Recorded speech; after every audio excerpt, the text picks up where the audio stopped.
রাশেদ আমার স্বামী, সে খুবই পরিশ্রমী। সে ছোট একটা চাকরি করে, কিন্তু তার উপার্জনটা অনেক বেশি হ্যালো কম। এভরিওয়ান, মাস ওয়েলকাম শেষে ব্যাক টু গেলে মাই চ্যানেল বেতন হাতে আঞ্জুমারা পেলেই কিচেন। তার মনে আজকে আমি নানাবিধ প্রশ্ন আপনাদেরকে জাগে। তৈরি করে দেখাবো বাড়িওয়ালাকে কত রেস্টুরেন্ট টাকা স্টাইলে দিব, এগ বাজার চিলি। কত টাকা করব, এগ মাকে কত চিলি টাকা কিন্তু দিব, খুব সহজেই সন্তানের ঘরে তৈরি পড়াশোনায় করে নেওয়া কতটুকু যায়। টাকা ব্যয় করব, আপনারা রেসিপিটি আর দেখলেই বুঝতে স্ত্রীকে পারবেন। হাতে কি দিব, তো বা চলুন নিজেই দেখে নেওয়া হাত যাক চলার মতো কিভাবে এই টাকা মজাদার থাকবে এগ কিনা চিলি আদৌ। তৈরি সব কিছুই চিন্তা যেন মাথার মধ্যে ভর করত। হাতে টাকা পাওয়া তো নয়, যেন চিন্তা বেড়ে যাওয়া। সব কিছু মিলিয়েই বাসায় যাওয়ার পরে আমি এক কাপ চা ধরিয়ে দিয়ে বললাম, তুমি সারাদিন এত কষ্ট করো, আমি জানি সংসারের চিন্তায় তুমি কতটা ভুগো। সন্তান ছোট কাগজে লিখে বাবাকে দেখাচ্ছে, বাবা আমি বড় হয়ে ডাক্তার হব, তুমি শুধু আমাকে একটু পড়াশোনা করায়ো। বৃদ্ধ মা বিছানায় বসে ছেলেকে দোয়া করছে, আল্লাহ তোমার রিজিক বরকত দিক। ছোট ভাইয়ের টিউশন ফি দিতে হবে, সেটাও রাশেদের মাথায় একরকমের বোঝা হয়েই চাপছে। স্ত্রী বলছে, সব কিছুই বুঝতে পারি, সব তোমার মাথার উপরে, কিন্তু আমরা এই অল্প টাকায় কিভাবে চলবো?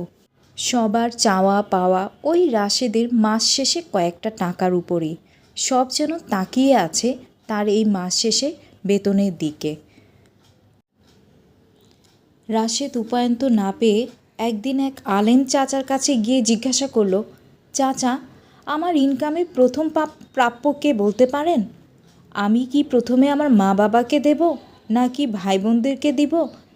চাচা হেসে বললেন, বাবা, ইসলামের স্বামীর প্রথম দায়িত্ব হলো স্ত্রীর, কারণ সে তোমার উপর নির্ভরশীল।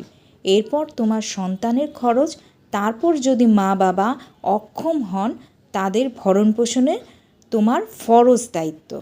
আর আর ভাই বোনের খরচ, সেটা সোয়াবের কাজ, সেটা তোমার সামর্থ্যের উপর নির্ভর করে।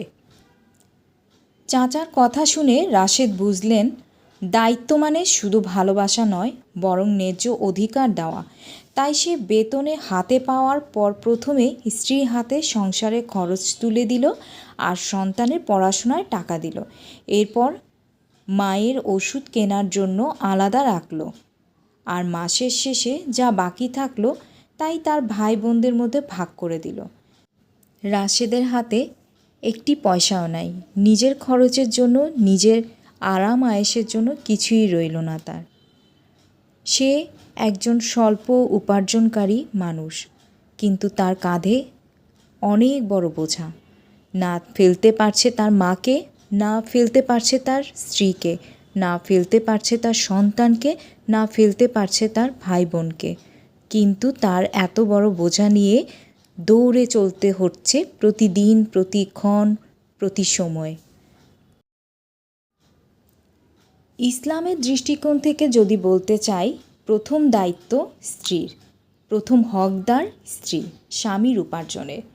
স্বামী তার স্ত্রীর ভরণ পোষণ, খাবার, পোশাক, বাসস্থান ও প্রয়োজনীয় খরচাবদি দেওয়ার সমস্ত দায়িত্ব বহন করে, আর এটা স্বামীর উপরে ফরজ।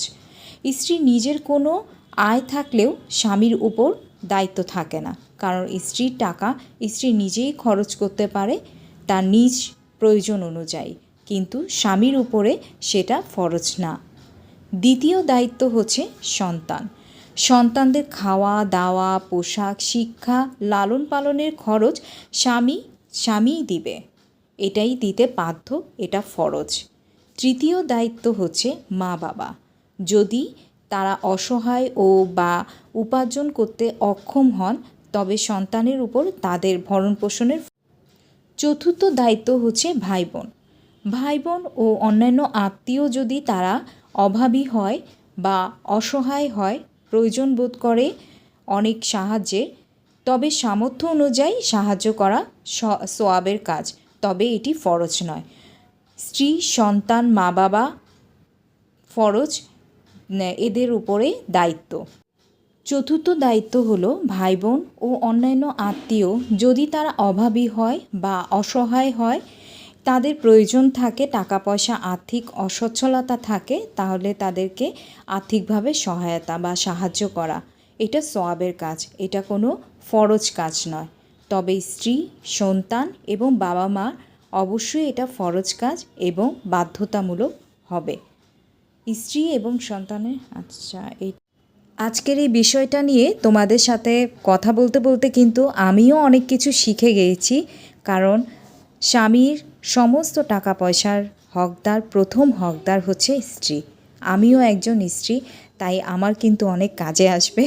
তো যেটাই হোক, সবার ফরজটুকু বা সবার হকটুকু মিটিয়ে ভালো থাকার মধ্যেই ভালো থাকা হয়।